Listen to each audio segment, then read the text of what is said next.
안녕하십니까, 권혁태입니다. 오늘은 저번에 첫 번째 시간에 이어 두 번째로 ETF 선택 조건에 대해서 말씀드리겠습니다. 지난 시간에 거래량이라든가 이런 기본적인 것들 말씀드렸고요.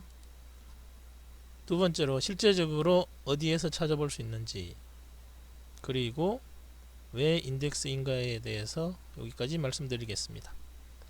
일단 ETF 검색은 국내는 KRX로 가시면 되고요. 해외는 ETF.com에서 가능합니다. 저는 주로 ETF.com 이용하고요. 아니시면 FinanceYahoo.com에서도 가능하십니다. 물론 다른 여러 사이트에서도 ETF 검색은 가능합니다. 그런데 스크리닝이라고 부르는 ETF를 어떤 분야, 어떤 리전, 어떤 섹터 뭐 이런 쪽에서 찾으시려면 ETF.com이 제일 낫더라고요, 제 경험상. 그리고 ETF는 뭐 주가에도 가능합니다. 채권에 관련된 ETF도 있고요, 인덱스에 대해서도 있습니다. 그리고 특별한 몇몇 성장주를 묶어서 만든 ETF도 있고요, 원자재 분야에 대해서 투자하는 ETF도 있습니다.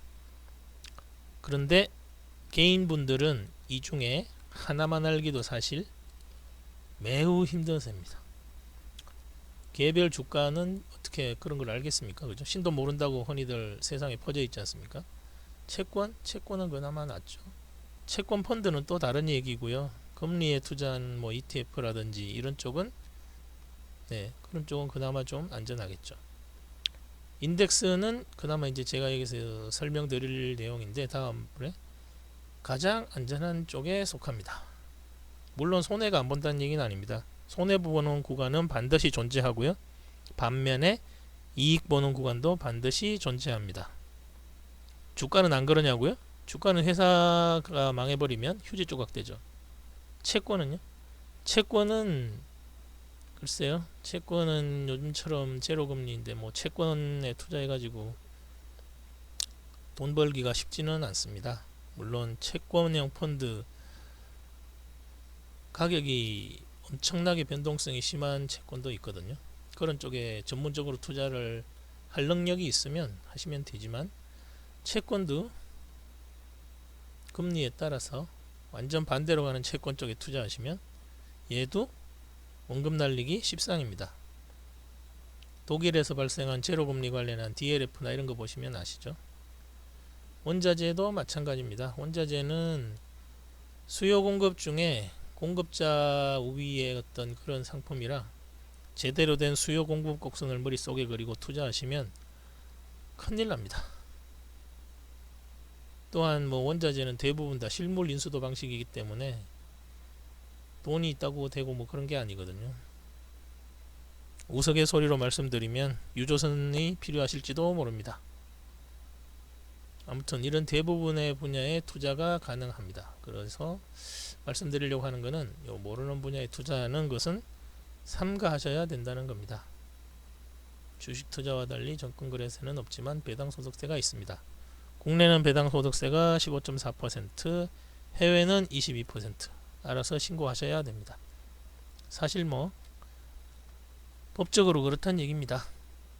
그리고 매일 종가 단위 기준가로 최종 손익이 결정되기 때문에 올라갔다가 내려갔다, 즉 오르락 내리락 반복을 하다 보면 내가 매입한 시점과 매도하는 시점의 종가 차이만큼 고러한 차이는, 수익률 차이는 날 수도 있습니다.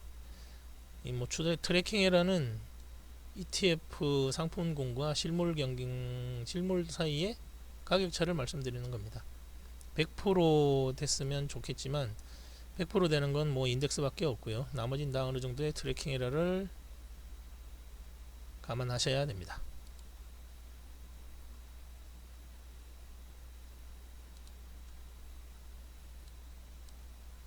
다음으로 왜 인덱스인가 알아보겠습니다.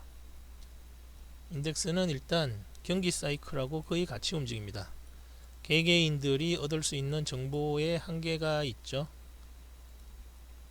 내부적으로 어떻게 어떤 일이 일어나는지 개인들은 기본적으로 모릅니다. 개인들의 정보라는 게 언론에서 얻는 게 대부분인데, 언론이라는 곳이 팩트를 전달한다든지 공평하게 한다든지 뭐 이런 쪽에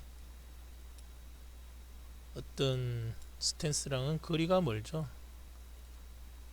대부분의 기자들이 뭐 받아쓰기만 한다고 보셔도 크게 무방합니다. 대표적인 거요? IMF 때도 그랬고요. LA 폭동 사태 때도 그랬고 9.11 테러 때도 그랬고 가장 최근의 상황으로 이번 코로나 때도 그랬고 대표적인 게 공포 마케팅이죠. 다들 뭐 죽는다, 다 죽는다, 죽었다. 네이버에 코로나랑 검색해보면 다 안 좋은 소식밖에 없습니다. 우리나라만 해도 완치율이 90%가 넘어간다는 얘기는 눈 뜨고 찾아볼 수도 없습니다.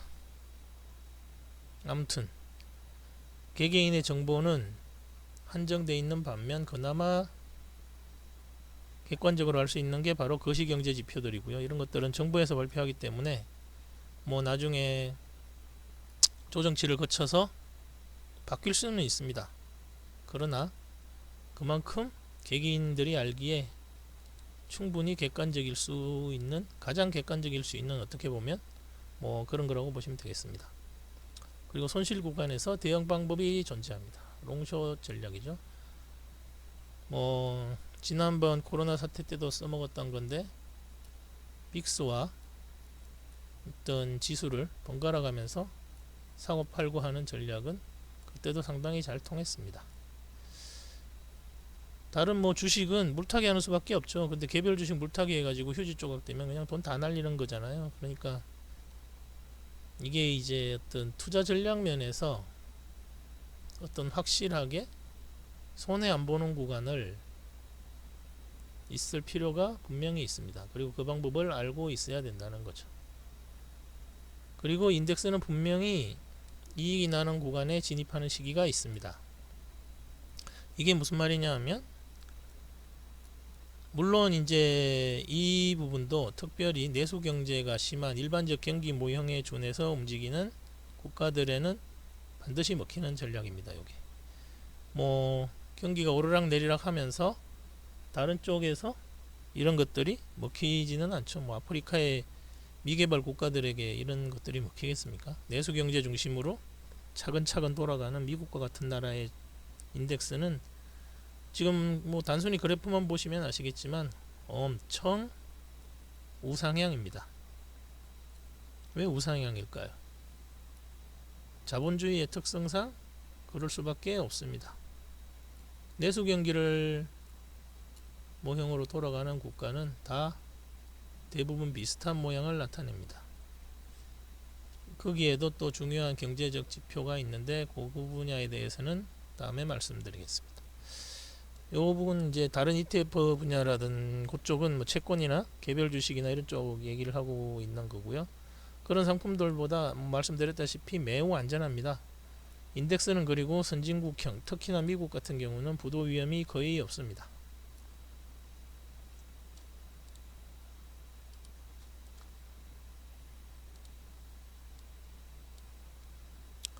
그래서 ETF를 이용한 전략 중에 거시경기 지표를 추정하는 것이 가장 쉽습니다. 미국의 경우에 거시경기 지표가 거의 주가 지수의 움직임과 들어맞습니다. 일치합니다. 즉 베타 값이 거의 뭐 1에 가깝다고 보셔도 됩니다.